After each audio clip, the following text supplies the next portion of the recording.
long-range strike campaign.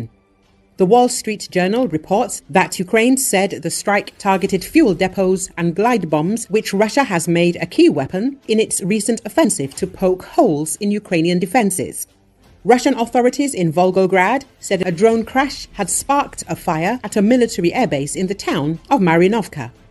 Ukraine relies on explosives, domestically produced drones to strike deep into Russia because it has few long-range missiles of its own and is barred by the United States and other partners from using their long-range missiles inside Russia. In recent weeks, Ukraine has launched a series of strikes against Russian air defenses, fuel and ammunition depots, and aircraft. At the same time, Ukraine is calling on the United States to give itself a free hand by allowing the use of American-made missiles known as ATACMS in Russia.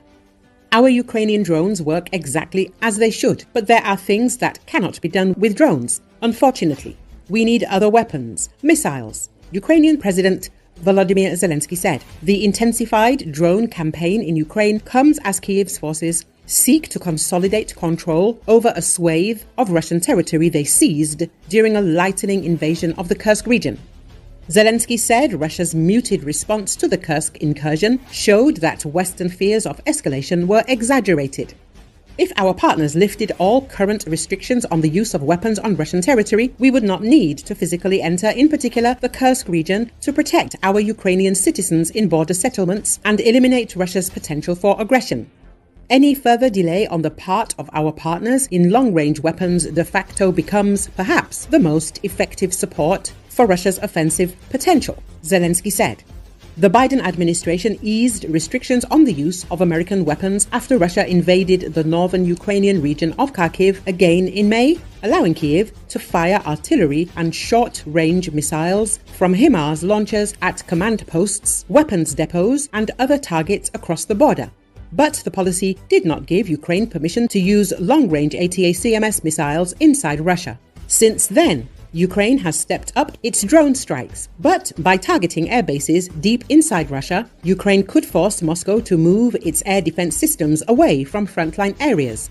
Drone strikes could also prompt Russia to move some of its fighters and strike fighters to bases much further from Ukraine. That has already reduced the frequency of glide bomb missions by forcing them to fly farther, on average toward their bases, Bronk said.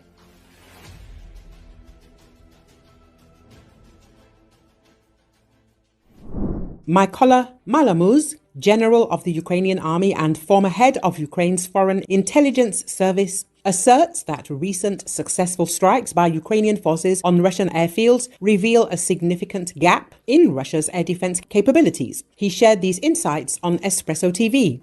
Ukraine is shifting its war tactics. For weeks now, our defense forces have been systematically targeting Russian military sites. We're deploying long-range drones capable of carrying various payloads from 40 kilograms to 500 kilograms. These drones can strike significant military targets, aircraft, airfields, control systems, and ammunition depots. This will cripple Russia's ability to strike our forces, Malamuz stated. The general emphasized that these strikes on Russian airfields need to be continuous. Our strikes on Russian military airfields must also hamper their strategic aviation operations.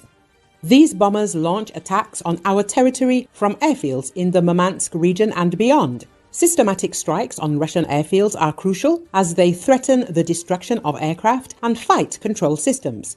For instance, the airfield in the Murmansk region is over 2,000 kilometers away.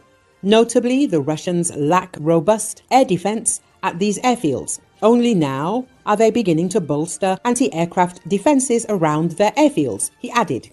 Recall on July the 27th, drones from Ukraine's main Directorate of Intelligence hit a Tu-22M3 strategic bomber at the Olenia airfield in Russia.